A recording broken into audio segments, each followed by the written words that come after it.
మనలో చాలా మందికి ఒక ప్రాబ్లం ఉంటుంది. పర్సనల్గా, ప్రొఫెషనల్గా ఎదగాలని కోరుకుంటాం. కానీ రేపు ఉదయం ఏ అడుగు వేయాలో మాత్రం మనకి అర్థం కాదు. ఆ క్లారిటీ లేనప్పుడే ఏదో ఒక హై ఎనర్జీ మోటివేషన్ వీడియో చూస్తాం.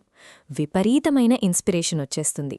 ఇక రేపట్నుంచి మన జీవితం ఇంకో రేంజ్లో ఉండబోతోంది అని మనల్ని మనం నమ్మిస్తాం. కానీ ఆ ఎమోషనల్ హై మహా అయితే 2 రోజులుంటుంది. మూడో రోజుకి ఆ ఉత్సాహం మొత్తం ఆవిరైపోతుంది. మళ్ళీ ఏ పాత రొటీన్లో ఉన్నామో అక్కడికే వచ్చేస్తాం. ఆ పడిపోయిన పాయింట్ దగ్గర మనం ఎక్కడైతే స్టార్ట్ అయ్యామో ఎగ్జాక్ట్గా అక్కడే ఉండిపోతాం. ఒక్క అంగుళం కూడా ముందుకు కదలం. మన మైండ్లో మాత్రం ఎంతో సాధిస్తున్నట్టు ఒక భ్రమ ఉంటుంది. కానీ ఫిజికల్గా, రియాలిటీలో చూస్తే మనం అదే గదిలో, అదే పరిస్థితుల్లో స్థిరంగా ఉండిపోతాం. దానికి తోడు రోజుకో కొత్త అడ్వైస్, 10 రకాల హ్యాక్స్ మనల్ని మరింత కన్ఫ్యూజ్ చేస్తాయి. ఏ దారిలో వెళ్లాలో తెలియక బుర్ర ముద్దుబారిపోతుంది. ఇదొక అలవాటుగా మారుతుంది. పని చేయడం కన్నా పని గురించి వింటే బ్రెయిన్కి సులభంగా డోపమైన్ దొరుకుతుంది.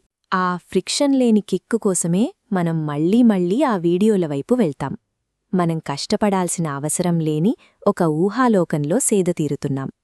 నిజానికి ఇది పర్సనల్ డెవలప్మెంట్ కాదు, మనం చెయ్యాల్సిన పని నుంచి తప్పించుకోవడానికి వెతుక్కున్న ఒక అందమైన డిస్ట్రాక్షన్ మాత్రమే. ఎదిగిన వాళ్లని, అలాగే లైఫ్లో ఎక్కడికక్కడే ఆగిపోయిన వాళ్లని గమనించినప్పుడు కొన్ని ప్రాక్టికల్ విషయాలు బయటపడ్డాయి. పీక్కి వెళ్లిన వాళ్లు రోజువారీ మోటివేషన్ మీద ఆధారపడరు. అలసిపోయినా, విసుగ్గా ఉన్నా వాళ్లు చెయ్యాల్సిన పనిని వాళ్లు సైలెంట్గా చేసుకుంటూ వెళ్తారు. వాళ్లని ముందుకు నడిపించేది ఆ క్షణం కలిగే ఎమోషన్ కాదు, ప్రతి అడుగులోనూ వారికి ఉండే స్పష్టత, మూడ్తో సంబంధం లేని క్రమశిక్షణ, మరియు ఆలోచించాల్సిన అవసరం లేని వారి రోజువారీ అలవాట్లు. ఇవే వాళ్లని నిలబెడుతున్నాయి. అదే సమయంలో చాలామందికి మొదటి అడుగు ఎలా వేయాలో తెలుసు, కాని 100వ అడుగు వరకు వెళ్లే ఓపిక ఉండదు. ఆరంభంలో ఉన్న ఉత్సాహం మధ్యలో ఎందుకు మాయమవుతుందో వాళ్లకే అర్థం కాదు. ఇక్కడ సమస్య టాలెంట్ కాదు, అవకాశం రాకపోవడం కూడా కాదు. కొద్ది రోజులు పనిచేయగానే రిజల్ట్స్ రావడం లేదని ఆగిపోవడం, అదే అసలైన అడ్డంకి.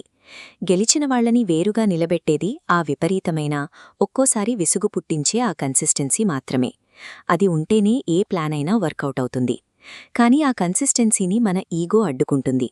చిన్న చిన్న పనులు రోజువారీగా చేయడం మనకి తక్కువగా అనిపిస్తుంది.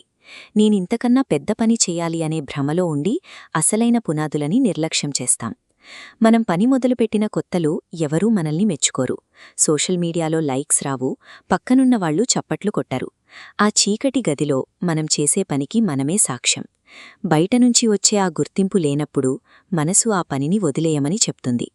ఆ నిశ్శబ్దాన్ని భరించలేక చాలామంది వెనక్కి వెళ్ళిపోతారు. ఆ క్షణంలో కలిగే ఫ్రస్ట్రేషన్ని దాటి మన ఫ్యూచర్ కోసం ఆ బోర్డంని భరించడం నేర్చుకోవాలి. ఎమోషన్స్ని బట్టి నిర్ణయాలు తీసుకుంటే గ్రోత్ అక్కడితో ఆగిపోతుంది. నిజమైన ఎదుగుదల కావాలంటే రోజువారీ ఉత్సాహం కోసం వెతకడం ఆపేయాలి. రిజల్ట్స్ రానప్పుడు కూడా ఆ వనిని అలాగే కొనసాగించే నిబ్బరాన్ని అలవర్చుకోవాలి. లైఫ్ గ్రోత్ టిప్స్ ఛానల్కి ఒకే ఒక్క ఉద్దేశముంది. ఇక్కడ ఆ రొటీన్ యూట్యూబ్ సెల్ఫ్ హెల్ప్ ఫార్ములాలు, అరిచే మోటివేషన్లు ఉండవు.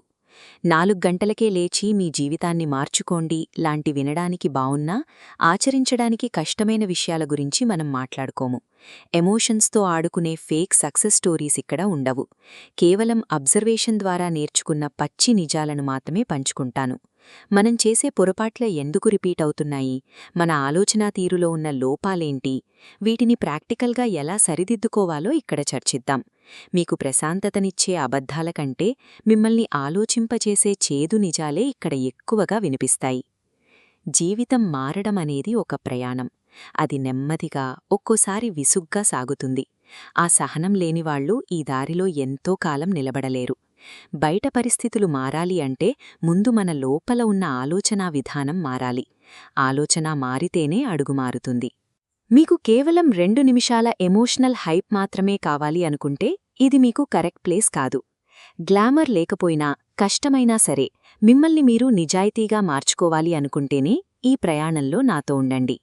ఎందుకంటే ఆలోచనలో స్పష్టత, ప్రవర్తనలో క్రమశిక్షణ, ఇవి మాత్రమే మీ జీవితాన్ని శాశ్వతంగా మార్చగలవు. Let's grow with clarity, not with hype.